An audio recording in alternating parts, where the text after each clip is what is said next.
Hey, so Carlo Harold asked me a couple of questions about his website.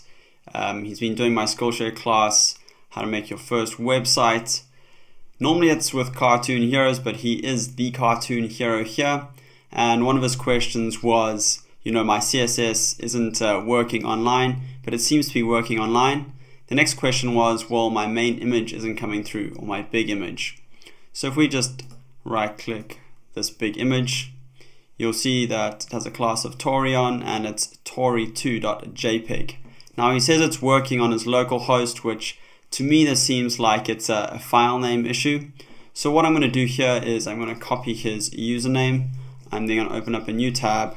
I'm going to go to github.com/simba84. Let's see what he's got here. So Carlo Harold, alright, doesn't look like he's got anything in his master branch.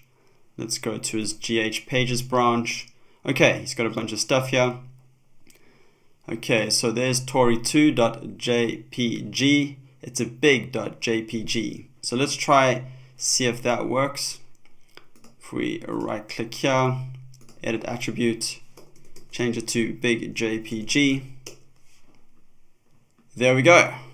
Aha! Tori is a dog. Fantastic. So you'll see there that just by renaming a file, you can actually get the file to come through in a browser. That's because on your local host, it doesn't matter if it's lowercase, uppercase, a mixture, whereas online it does matter. And this matters when it comes to CSS, JavaScript, images, whatever. So be aware of that. So cool, I hope I've helped you out.